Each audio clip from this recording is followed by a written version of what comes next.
ሰላም እንዴናችሁ ውድ የማን ዩናይትድ ኢትዮ ፋንስ ተከታታዮች በያላችሁበት ሰላማችሁ ይብዛ። በዛሬው ዕለት እንግዲህ በርካታ ስፖርታዊ ጥንክሮችን ወደ እናንተ ይዘን መጥተናል። እስከ ፕሮግራማችን መጠናቂያ ድረስ አብራችሁን ቆዩ። ለቻናሉ አዲስ ሆናችሁ ቻናሉን ሰብስክራይብ እንዲሁም ቪዲዮውን ላይክና ሼር ማድረግ እንዳይዘነጋ። የእንግሊዙ ክለብ ማንቸስተር ዩናይትድ ከብራዚላዊ ተጫዋች አንቶኒ 42 ሚሊዮን ፓውንድ እንደሚፈልግ አሳውቋል። በርካታ ክለቦች በተጫዋቹ ላይ ፍላጎት እንዳላቸው ይታወቃል። ቀያዮቹ ሰይጣኖች ታዲያ 42 ሚሊዮን ፓውንድ በተጫዋቹ ላይ ለጥፈውበታል። የብራዚላዊ የክንፍ መስመር ተጫዋች ስኬታማ ዘመንን በስፔኑ ክለብ ሪያል ቤቲስ እያሳለፈ ይገኛል። ሪያል ቤቲሶች ይህን ያህል ዋጋ የመክፈል ፍላጎት የላቸውም። በርካታ የአውሮፓ ክለቦች በተጫዋቹ ላይ ፍላጎት አላቸው። ዩናይትዶች ታዲያ 42 ሚሊዮን ፓውንድ የሚከፍል ክለብ ካለ ተጫዋቹን በክረምቱ የዝውውር መስኮት አሳልፎ ለመስጠት ዝግጁ መሆናቸው ታውቋል። ስካይ ስፖርት ያወጣውን መረጃ ወደ እናንተ ላጋራችሁ። ካሜሩናዊ ተጫዋች ብሪያን ምቤሞ አሁንም ቢሆን ወደ ዩናይትድ ማምራት ምርጫው እንደሆነ አሳውቋል። ምንም እንኳን ሰሞኑን ስሙ ከሰሜን ለንደኑ ክለብ ቶተንሃም ጋር ቢገናኝም አሁንም ምርጫው ማንቸስተር ዩናይትድ እንደሆነ ታውቋል። እንደሚታወቀው የመጀመሪያ ንግግር ቶተንሃም ሆትስፐር ከተጫዋቹ ጋር ማድረጋቸው የሚታወቅ ጉዳይ ነው። አሁንም ቢሆንም ግን ዩናይትዶች ዝውውሩን እየመሩት እንደሚገኙ ነው ታማኙ ስካይ ስፖርት ያወጣው መረጃ የሚጠቁመው። ማንቸስተር ዩናይትድ በቪክተር ኦሽሜን ላይ ያላቸው ፍላጎት ከጊዜ ጊዜ እየጨመረ ይገኛል። ከናይጄሪያዊ አጥቂ ጋር ያላቸው ንግግርም እንደቀጠሉ ተነግሯል። ቀያዮቹ ሰይጣኖች በክረምቱ የዝውውር መስኮት አዲስ የፊት መስመር አጥቂ የማስፈረም ዓላማ አላቸው። ናይጄሪያዊ ተጫዋች 12 ሚሊዮን ዩሮ ወይም ደግሞ 10.2 ሚሊዮን ፓውንድ ዓመታዊ ደሞዝ እንደሚፈልግ ይታወቃል። የጣሊያኑ ክለብ 63.5 ሚሊዮን ፓውንድ የውል ማፍረሻን የሚከፍል ክለብ ካለ ተጫዋቹን ለመሸኘት ዝግጁ መሆኑ ይታወቃል። እንደ ፉትቦል መርካቶ ዘገባ ከሆነ ተጫዋቹ ወደ አውሮፓ ክለብ ማቅናት የመጀመሪያ ቅዱ ሲሆን የሳውዲው ክለብ አል ሂላል ጥያቄውን ውድቅ ማድረጉ የሚታወቅ ጉዳይ ነው። እንደ ጋዜጣ ዴሎ ስፖርት ዘገባ ከሆነ ኦሺሜን ወደ ዩናይትድ መቀላቀልን አጥብቆ ይፈልጋል። በተጫዋቹ እና በማንቸስተር ዩናይትድ መካከል ከፍተኛ የሆነ ድርድር እየተደረገ ይገኛል። ምንም እንኳን ማንቸስተር ዩናይትዶች ቪክተር ዮኬሬሽን የመጀመሪያ ኢላማቸው ቢያደርጉም ነገር ግን አሁን በተጫዋቹ ዝውውር ላይ ክል ተፈጥሯል። ምንም እንኳን ተፈጥሯል። ታዲያ ማንቸስተር ዩናይትዶች የቪክተር ዮኬሬሽ ዝውውር የማይሳካ ከሆነ ቪክተር ኦሽሜንን ከናፖሊ የማስፈረም ሀሳብ እንዳላቸው ነው እየተገለጸ የሚገኘው። በስታት አንጻር እንግዲህ ተመሳሳይ ስታት እንዳላቸው ሁለቱ ተጫዋቾች የሚታወቅ ጉዳይ ነው። ስካይ ጀርመኒ ሪፖርተር የሆነው ፍሎሪያን ፒተርበርግ ስለ ስዊድናዊ አጥቂ ቪክተር ዮኬሬሽ አዲስ መረጃን አውጥቷል። ታዲያ ቪክተር ዮኬሬሽ ከ60 እስከ 70 ሚሊዮን ባለው ዋጋ ክለቡ ተጫዋቹን በክረምቱ የዝውውር መስኮት እንደሚለቁት ከስምምነት ላይ መድረሳቸው ተዘግበዋል።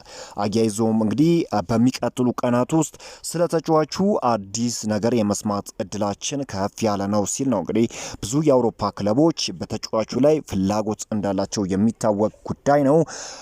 ከነዚህ ውስጥ ማንቸስተር ዩናይትድ ዋነኛው እንደሆነ ይታወቃል። ነገር ግን ዩናይትድ የቪክተር ዮኬሬሽ ዝውውር እውን የማይሆን ከሆነ ፊታቸውን ወደ ቪክተር ኦሺሜን እንደሚያዞሩ እየተገለጸ ይገኛል። ተጫዋቹ በዋነኝነት በእንግሊዙ ክለብ አርሰናል እና ማንቸስተር ዩናይትድ የሚፈለግ ሲሆን አርሰናል እንግዲህ ተጫዋቹን የማግኘት ከፍተኛ የሆነ እድል አለው። እንደሚታወቀው ተጫዋቹ በአውሮፓ ሻምፒዮንስ ሊግ ተሳታፊ ወደሆነ ክለብ የማምራት ፍላጎት እንዳለው ይታወቃል። በዛሬው ዕለትም እንግዲህ አዳዲስ መረጃዎች እየወጡ ይገኛሉ። ተጫዋቹን በተመለከተ ማንቸስተር ዩናይትድ ከቪክተር ዮኬሬሽ ጋር የስልክ ጥሪ ማድረጋቸውን እንደቀጠሉና አርሰናልም ከተጫዋቹ ጋር በንቃት እንደተገናኙ ፋብሪዚዮ ሮማኖ ጠቁሟል። የሰሜን ለንደኑ ክለብ ቶተንሃም ሆትስፐር የሰር ጂም ራትክሊፍ ኩባንያ ኢኒዮስ ሊከስ መሆኑ ተሰምቷል። ቶተንሃም ሆትስፐሮች ክሱን የሚያቀርቡት ምክንያት ኢኒዮስ ከክለቡ ጋር ያለውን የስፖንሰርሺፕ ስምምነት ከ2 ዓመታት አስቀድሞ ለማቋረጥ ከውሳኔ መድረሱን ተከትሎ እንደሆነም ታማኙ ጋዜጣ ቴሌግራፍ አስነብቧል። እንግዲህ መረጃ ለኢኒዮሶች እጅግ አስደንጋጭ ነው። ቶተንሃም ሆትስፐሮች በኢኒዮስ ላይ ከፍተኛ ክስን ለመመስረት ዝግጁ መሆናቸውም ተሰምተዋል። የፈረንሳዩ ክለብ ሞናኮ በማንቸስተር ዩናይትድ የሚገኘው ብራዚላዊ የቀኝ መስመር ዊንግ ባክ ቫንደርሰን ፔሬራን ላይ 30 ሚሊዮን ዩሮ የሽያጭ ዋጋ ለጥፎበታል። ማንቸስተር ዩናይትዶች ብራዚላዊውን የቀኝ መስመር ዊንግ ቫንደርሰንን ለረጅም ጊዜ ሲፈልጉት ቆይተዋል። ስለ ቫንደርሰን የዝውውር ሁኔታም ለማወቅ ጥያቄዎችን መጠየቃቸው የሚታወቅ ጉዳይ ነው። ለፈረንሳዩ ክለብ ሞናኮ የዝውውር ጥያቄ የማቅረብ ፍላጎትም እንዳላቸው የታወቀ ሲሆን ነገር ግን እስካሁን ድረስ ለሞናኮ ምንም አይነት ጥያቄ እንዳልቀረበ ተዘግበዋል። ተጫዋቹ እጅግ የሚገርም ስኪል ነው ያለው። አንዳንድ እንቅስቃሴዎቹን ለመመልከት ችዬ ነበረ። ማንቸስተር ዩናይትዶች የእውነት ይህንን ድንቅ የሆነ ተጫዋች ቢያስፈርሙት በእጅጉኑ ይጠቅማሉ ተብሎም ይታሰባል። ብራዚላዊ ተጫዋች ማቲያስ ኩንሃ ስለ ሩበን አሞሪም እንዲህ ሲል ተናግሯል። ሩበን አሞሪም እኔ ወደ ማንቸስተር ዩናይትድ ያመጣበት አስፈላጊ የሆነ የራሱ ምክንያት ያለው ይመስለኛል። እኔ በአሰልጣኝ ሩበን አሞሪም አምናለሁ። በፖርቹጋል ዓለምን እንደተቆጣጠረው እዚህም ያደርጋል ብዬ ተስፋ አደርጋለሁ። እርግጥ ነው ሁሉ ነገር ማድረግ የሚችሉ ተጫዋቾች ለእርሱ ያስፈልጉታል። እኔ በበኩሌ ያለኝን በመስጠት ቡድኔንና እርሱን ለመርዳት ዝግጁ ነኝ ሲል ተናግሯል። ከአሞሪም ጋር ያደረግናቸው ንግግሮች ሁሉ ውሳኔን ቀላል አድርገውልኛል ሲል ነው ማቲያስ ኩንሃ የተናገረው። የአሊሃንድሮ ገርናቾ ወኪል ከሰሞኑ ተጫዋቹ ዩናይትድን የሚለቅበትን መንገድ ለመፍጠር ከበርካታ አካላት ጋር ግንኙነትን እያደረገ ይገኛል። ተጫዋቹ በፕሪሚየር ሊግ የመቆየት ፍላጎት ያለው መሆኑን ተከትሎ የተጫዋቹ ወኪል ቅድሚያ የሰጠው በሊጉ ክለቦች መሆኑንም ፋብሪዚዮ ሮማኖ አሳውቋል። የተጫዋቹ ከማንቸስተር ዩናይትድ የመልቀቁ ጉዳይ አይቀሬ እንደሆነ ነው እየተገለጸ የሚገኘው። ወኪሎችም እንግዲህ ተጫዋቹ በሚለቅበት ጉዳይ በርካታ የሆኑ ስራዎችን እየሰሩ እንደሆነ ተነግሯል። ዩዜን ቦልት ስለ ቪክተር ዮኬሬሽ ዝውውር እንዲህ ሲል ተናግሯል። በማንቸስተር ዩናይትድ ቤት ላየው ፈልጋለሁ። የዝውውር በአሞሪም ምክንያት እውን ለመሆን እንደተቃረበ ይሰማኛል። ፊርማውን ለማንቸስተር ዩናይትድ ያኖራል ብዬ አስባለሁ። ስፖርቲንግ ሊዝበን ለተጫዋቹ እየጠየቀ ባለው ዋጋ ምክንያት ትናንሽ ችግሮች ያሉ ይመስለኛል። ነገር ግን ገንዘቡን እንደምንከፍል እና ዝውውሩን ማጠናቀቅ እንደምንችል ተስፋ እናደርጋለን።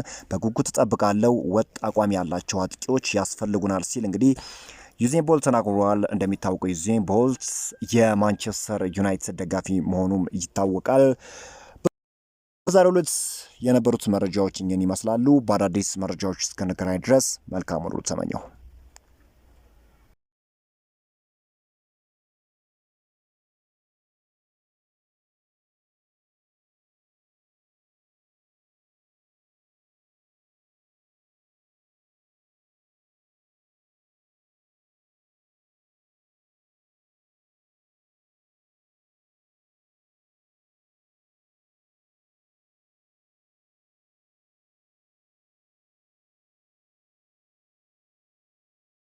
በዛሬው ዕለት የነበሩት መረጃዎች እኚህን ይመስላሉ። በአዳዲስ መረጃዎች እስክንገናኝ ድረስ መልካም ሁሉ ተመኘሁ።